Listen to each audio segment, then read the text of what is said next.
Kami po sa Kilusang Mayuno ay hindi nagtataka kung bakit tumaas na naman ang bilang ng mga walang trabaho. Kasi nga po, alam nyo yung situations na yan, yung kawalan ng trabaho sa atin, routinary yan eh. Nagiging kagawian na kasi nga nagkakaroon ng artificial na paglikha ng trabaho kapag ka mga kunwari Christmas season, no? Kaya makita natin nagkaroon ng artificial na pagkakaroon ng dagdag na trabaho, mga temporary yon. Kaya makikita natin sa inilabas ng PSA, February, bumagsak na siya.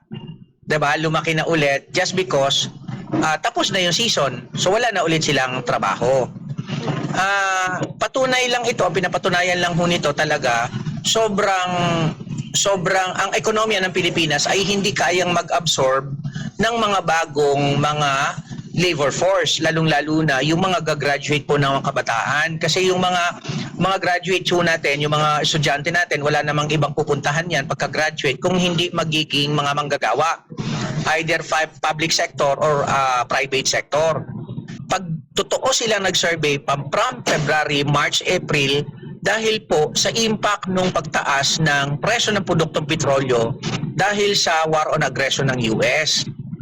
So, kami po ay malinaw yung critic natin dito.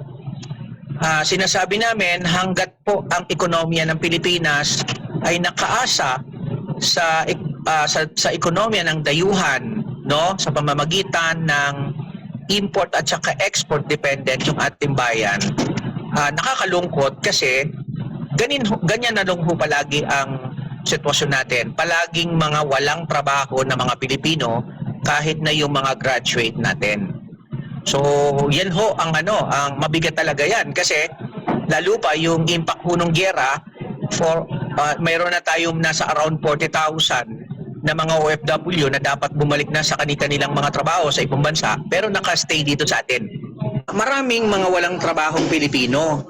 Bakit niya kailangan pagtakpan yan? Kasi wala naman tayong ibang sisisihin kung bakit walang trabaho ang mga manggagawang Pilipino dahil wala namang nililikang trabaho ang gobyerno ng Pilipinas in the first place. Kasi sa totoo lang, ma'am, sa hirap ng buhay natin ngayon, lalo na sa panahon ngayon, walang Pilipino na nasa working age na ang ayaw magtrabaho.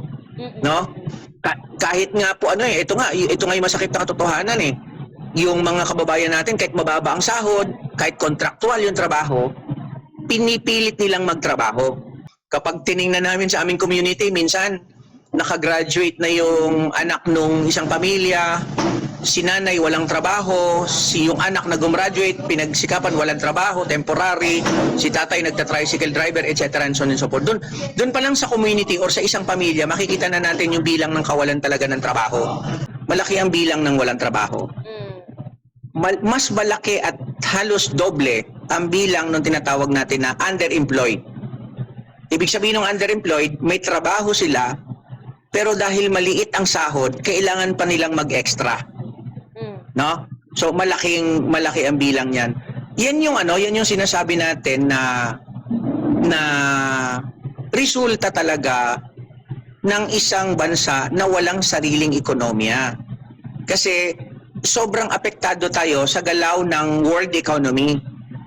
Diba? Like for example, dahil ang Pilipinas, pangunahin, ay nakaasa sa pag-import ng presyo ng produktong petrolyo, kaya sobrang apektado tayo ng produktong petrolyo. At dahil dyan, alam naman natin, lahat patong-patong na problema ang kakaharapin natin. Yun po yung sinasabi natin na kung hindi tayo kakalas sa mga ganyang klase ng policy, lalo tayong mababaon talaga. Ang nakakainis pa, ang nakakagalit pa, mababa ang sahod mo, bumibili ka ng mataas na presyo na bilihin. Diba? Lalong kulang na ngayon iyahain mo sa pamilya mo na pagkain. Pangalawa, kumukolekta pa ang gobyerno ng tax, iba't ibang forms of taxation sa kakarampot na sahod natin. Nakakalungkot, nakakainis kasi wala naman ang gobyerno ng Pilipinas sa ilalim ni Bongbong Marcos ay hindi naglilingkod para sa mga manggagawa. Si Bongbong Marcos ay katuwang pa ng malalaking korporasyon ng langis at malalaking negosyante para samantalahin yung krisis. No, pagkakitaan pa yung kanyang mamamayang nagugutom. Sabi ko nga total ayaw naman mag-isip ni Bongbong Marcos, tatamad-tamad naman siya. Wag na siya mag-isip ng solusyon. Kami na ang mag-iisip ng solusyon. Gawin niya na lang. Ano 'yun? Itaas niya yung sahod ng mga manggagawa. Sa antas ng nakabubuhay, 1,200 per day. Ibasura niya ang oil deregulation law. Kasi napatunayan na natin for the longest time na ginawa yung gatasan ng mga oil company. Tanggalin niya yung VAT sa excise tax sa presyo ng produktong petrolyo. Ang punto lang, kung ayaw kumilos ng gobyerno, ang pinakamahalaga dito, magkaisa talaga yung mga manggagawa at mamamayan. Lalong-lalo na po, malapit na ang Mayo 1 at talagang ang mga manggagawang Pilipino ay magsasama-sama kasama ang iba't ibang sektor, kasama ang ating mga pamilya at maglulunsad kami ng isang pambansang protesta sa kabuuan at bit-bit yung mga issue natin sa usapin ng pagtataas ng sahod, pagbasura sa oil deregulation law at paglikha ng trabaho na may nakabubuhay na sahod. Tungkulin natin na dapat magpundar ng genuine land reform in national industrialization. Ibig sabihin, ipamahagi ng libre ang lupa sa mga magsasaka, suportahan ng gobyerno, ang unang-unang ma-address nun, yung kawalan ng pagkain sa ating bansa. Unti-unti rin magkikreate ng trabaho. Hindi katulad ngayon, palaging wala.